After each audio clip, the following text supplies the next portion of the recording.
Selamat datang kembali di channel Oyen GG. Di video kali ini, kita akan melanjutkan cerita Donghua, Battle Truck the Heaven. Ayo langsung aja ke alurnya. Melihat ini, Xiaoyan tersenyum dengan dua hati, dan bahkan dapat mendengar detak jantung saat membunuh orang Taisu. Detak jantungnya semakin cepat, tapi entah kenapa suara ini seperti genderang perang, selalu memotivasi Xiaoyan. Setelah Xiaoyan memasuki medan perang, banyak pasukan api merah melihat Xiaoyan yang mengenakan baju besi dewa palsu. Mereka melancarkan serangan terhadap Xiaoyan. Namun, setelah perintah permaisuri keluar darinya, tidak ada tentara api merah yang akan menyerang Xiaoyan lagi. Sebaliknya, Xiaoyan yang terus menyapu jauh ke medan perang. Dengan kekuatan tempur, Xiaoyan itu hanya avatar dewa abadi, ditambah dengan kekuatan abadi dari baju besi dewa palsu. Itu sudah cukup. Melihat ini, sesosok Taisu menyipitkan matanya, menatap Xiaoyan membunuh, dan berjalan sepanjang kerumunan Taisu. Di sarang dewa Taisu, mata sesosok pemimpin Taisu menjadi merah. Bukan hanya karena Xiaoyan membunuh mereka, tetapi hal terpenting dalam pertempuran adalah Xiaoyan membunuh, dan dia mengambil baju besi dewa palsu tanpa mendapatkan masalah. Orang ini sepertinya sangat mengenal baik Taisu. Apakah permaisuri dapat disingkirkan atau tidak? Itu tidak begitu penting, tetapi orang ini harus mati. Meskipun tidak mati, dia harus berada di bawah kendali Taisu. Taisu nomor 2 menatap Xiaoyan dan mengalihkan pandangan ke sosok lain.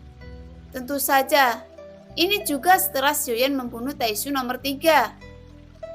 Setelah Taisu nomor 2 berbicara perlahan, sosok cantik keluar dari sarang Taisu dan akhirnya mendarat di samping Taisu nomor 2, mendorong baju besi dewa palsu menjadi busur yang luar biasa. Kamu baru saja dikalahkan. Taisu nomor 2 menoleh untuk melihat Taisu nomor 3. Jika Xiaoyan melihat sosok cantik yang berdiri di samping Taisu nomor 2 saat ini, dia pasti akan terkejut. Karena cantik ini adalah nomor 3 yang baru saja dikalahkannya dan terluka parah. Pada saat ini, kulit nomor 3 lembab, rambut pirangnya halus, dan dia tidak terlihat seperti mengalami pertempuran sebelumnya. Saya sudah tahu dari ingatan yang diberikan kepada saya oleh baju besi dewa palsu. Orang ini sangat aneh, dan dia memiliki kekuatan keabadian dari langkah ke-6. Hanya saja, sampai akhir pertempuran, saya tidak tahu apakah itu kekuatannya sendiri atau kekuatan yang diperoleh melalui semacam metode rahasia. Taisu nomor 3 berbicara perlahan. Namun penampilannya semuanya persis sama dengan Taisu nomor 3 yang dikalahkan oleh Xiaoyan setelah dibangkitkan kembali oleh Dewa Taisu. Taisu nomor 4 yang dipaksa untuk melawan Dewa Mayat Hidup juga muncul kembali dari sarang Taisu. Wajah yang terakhir itu memucat dibandingkan dengan Taisu nomor 3 barusan. Pengalamannya bahkan lebih mengerikan. Dia tidak punya ruang untuk melawan sampai dia mati, melawan kekuatan Dewa Mayat Hidup. Saya pikir itu setidaknya pembangkit tenaga abadi dari langkah ke-9, dan itu mengalahkan saya. Dengan baju besi pemecah dewa, jika saya tidak memiliki kekuatan untuk melawan, jika dia terus membunuh seperti ini, situasinya akan semakin mengkhawatirkan. Taisu nomor 4 berkata, "Apa yang kamu takutkan? Dia hanya memiliki satu kesempatan, dan kita memiliki banyak kesempatan. Mereka bisa takut mati, tapi kita tidak harus melakukannya. Hanya saja orang itu lebih menyusahkan sekarang. Dia telah mengambil banyak baju besi dewa palsu, dan dia harus ditangani terlebih dahulu." Mata Taisu nomor 2 terkunci pada tubuh Xiaoyan, yang semua mata tertuju pada Xiaoyan yang sedang bertarung di medan perang. Dan Xiaoyan yang berada di medan perang tidak menyadarinya karena ada terlalu banyak mata, jadi mereka tidak bisa dibedakan. Bertarung di sepanjang pertempuran, dan Xiaoyan telah membunuh ratusan orang Taisu. Dan tentu saja, Xiaoyan juga mengumpulkan ratusan baju besi dewa palsu. Xiaoyan yang tidak menyangka bahwa tindakannya sendiri yang secara langsung membuat marah para pemimpin Taisu. Pada saat ini, Xiaoyan telah tiba di garis depan medan perang, dan pertempuran di sini bahkan lebih intens, dan pasukan pendukung masih unggul dalam jumlah. Hampir selalu dengan lebih banyak musuh dan lebih sedikit musuh, jadi sebagian besar pertempuran menemui jalan buntu. Sama seperti Xiaoyan sedang melihat sekeliling, mencari target untuk menyerang pada saat ini. Dia bisa merasakan serangkaian tatapan mengunci di sekelilingnya. Xiaoyan menjadi sasaran kelompok Taisu dalam sekejap. Segera lebih dari selusin sosok mengelilingi Xiaoyan dari semua sisi, dan bahkan ada beberapa prajurit Taisu dengan 3 kristal emas merah di dada mereka. Ini adalah baju besi dewa palsu generasi ketiga, dan nomor di lengannya sangat mengesankan, yang jelas milik petarung Taisu. Selusin atau lebih orang Taisu ini tidak berbicara omong kosong dengan Xiaoyan, tetapi langsung menggerakkan tubuh mereka satu demi satu, dan kemudian bergerak menuju Xiaoyan. Memegang benda berat tanpa kelembutan, dan Xiaoyan sedikit mengangkat alisnya, menghadapi penyerangan dan penindasan lebih dari selusin orang Taisu. Ekspresinya seperti biasa tetap saat ini. Mata tenang hanya bergabung dengan avatar pemakan jiwa yang berkeliaran di atas tubuh, meledak dengan energi dan darah yang kuat. Pada saat ini, Xiaoyan tidak menggabungkan avatar Yonghe. Untungnya, dia sudah bisa mengendalikan avatar jiwa asli. Kalau tidak, dia hampir kehilangan kendali atas tubuhnya. Xiaoyan berpikir dalam hatinya, jadi dia tidak akan dengan mudah menggabungkan avatar Yonghe kecuali itu benar-benar diperlukan. Namun, dengan restu dari baju besi dewa palsu, juga memungkinkan untuk menggunakan kekuatan keabadian. Meski ada 3 kristal merah di bagian dadanya, namun salah satunya pecah, dan hanya ada 2 kristal merah yang tersisa. Akan tetapi, kekuatan abadi yang terkandung dalam 2 kristal merah tersebut sudah cukup untuk konsumsinya. Ketika kekuatan abadi dalam baju besi dewa palsu dan tubuh abadi dari klon dewa asli saling terkait, tinju mereka disatukan dan kekuatannya terbukti dengan sendirinya. Menghadapi serangan satu demi satu, sayap bela diri Xiaoyan mengembur di belakangnya, bergerak dengan kecepatan yang sangat cepat. Sambil menghindar, sosoknya bolak-balik di antara lebih dari selusin orang Taisu. Selama 8 penguasa berat misterius yang sunyi diayunkan, akan ada teriakan. Namun secara alami, Xiaoyan tidak bisa menghindari semua serangan seperti mantra dari selusin orang Taisu. Tetapi, jika serangan itu mendarat di tubuh Xiaoyan paling banyak, itu akan dipukul mundur, dan kekuatan pertahanan yang menakutkan membuat selusin orang sama sekali tidak dapat diprediksi. Orang Taisu ini mengenakan baju besi dewa palsu generasi ketiga. Meski begitu, mereka tidak mungkin memiliki pertahanan yang kuat. Dan beberapa prajurit Taisu itu yang mengenakan baju besi dewa palsu generasi ketiga tidak segera menyadari keanehan Xiaoyan. Karena pada baju besi dewa palsu di tubuh Xiaoyan ada guntur hitam yang berdetak kencang. Itu adalah lautan guntur yang semakin kuat di tubuh Xiaoyan. Tentu saja, semakin kuat lautan guntur Xiaoyan, guntur dan api yang memperlebar jarak dari para prajurit Taisu di sekitarnya yang hanya menggunakan kekuatan keabadian. Dibandingkan dengan trik yang hanya menggunakan kekuatan keabadian, prajurit Taisu, Xiuyan jelas jauh lebih banyak trik yang dimilikinya. Dengan hanya selusin orang ini, secara alami tidak mungkin untuk menjebak Xiuyan. Dan pada saat ini, Xiuyan meraih prajurit Taisu yang mengenakan baju besi dewa palsu generasi ketiga. Karena baju besi dewa palsu generasi ketiga yang diperoleh sebelumnya, salah satu dari 3 kristal emas merah rusak. Dan sekarang adalah kesempatan sempurna untuk mengambil pengganti yang utuh. Pupil mata Xiuyan menyala cahaya putih, dan cahaya dengan cepat berkedip meski tidak seperti dewa mayat hidup yang bisa mengendalikan musuh dengan kata-kata, tetapi efeknya sama. Untuk sesaat, Xiuyan membentuk kepalan tangan dengan 5 jarinya, menghancurkan wajahnya dalam sekejap, dan api hitam keluar dari ujung jarinya, tenggelam ke tengah alisnya.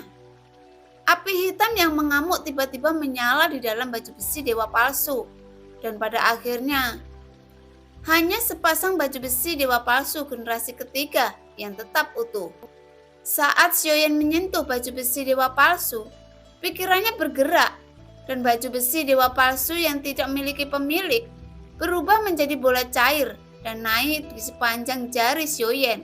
Di depannya ada 3 kristal merah utuh. Ditambah lagi kristal emas juga mengandung kekuatan abadi yang kuat, tetapi sulit dipercaya bahwa Dewa Taisu masih memberikan pasokan keabadian untuk baju besi dewa palsu Xiuyan. Rupanya, Taisu dan dewa tidak bisa dibedakan. Xiuyan berhati-hati, tetapi sebelum Xiuyan tersenyum, persediaan semacam ini segera berhenti. Dengan senyum asam di wajahnya, dan dia hanya bisa menghela nafas panjang. Yang pasti, Dewa Taisu telah menyadarinya sekarang. Dan dia sepertinya menganggapnya sangat serius. Namun, lebih dari selusin pejuang Taisu disingkirkan oleh Xiuyan dalam beberapa saat, dan setengah dari mereka sama sekali bukan lawan Xiuyan. Tetapi semakin banyak Taisu yang mengepung Xiuyan. Bahkan jumlahnya terlalu banyak. Ada lebih dari 30 orang Taisu yang terus mengelilingi Xiuyan. Meski begitu, Xiuyan tidak pernah tersentak, tetapi langsung menuju ke atas. Beberapa serangan yang tidak bisa dihindari, dan ketika mereka mendarat di tubuh Xiuyan, Xiuyan terkejut kembali. Untungnya, pertahanan yang kuat dari tubuh abadi ditambah dengan baju besi dewa palsu generasi ketiga, serangan semacam itu tidak dapat menyebabkan kerusakan fatal pada Xiuyan.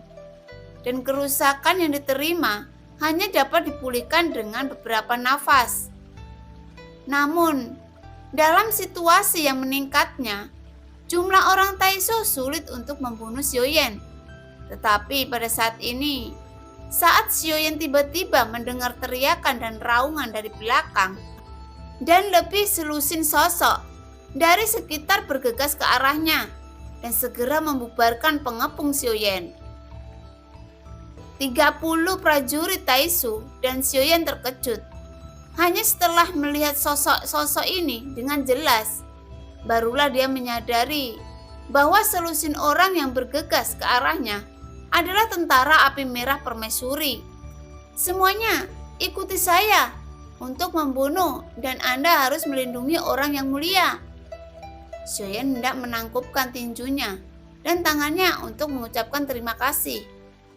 Tetapi ketika dia mendengar kalimat ini, dia terhuyung-huyung, dan sepertinya semua orang tahu tentang menjadi bodoh bagi dirinya sendiri.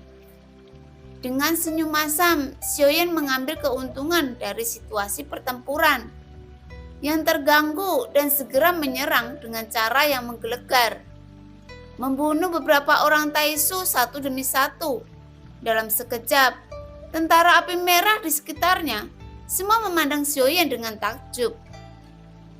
Bukankah dia adalah pelayan permaisuri? Dari mana Anda mendapatkan gosip itu? Tetapi saya juga pernah mendengarnya. Tetapi tampaknya orang ini tidak lemah. Dia juga memiliki kekuatan.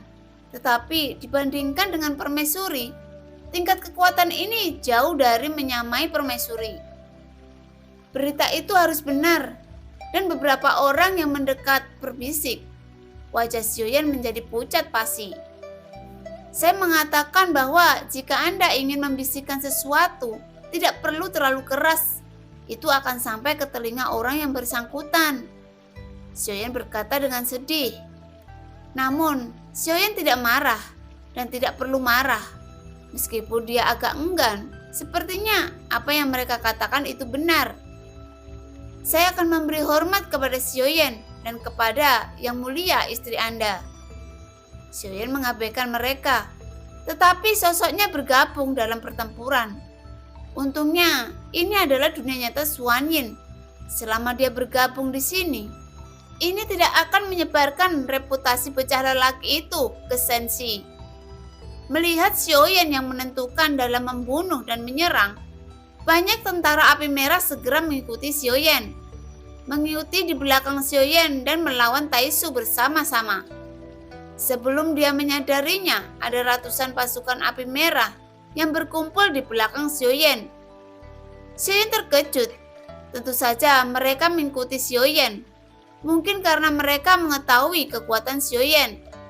Tetapi Xiaoyan memperkirakan bahwa sebagian besar alasannya adalah setelah orang-orang ini mengetahui identitasnya, mereka membantunya demi permaisuri.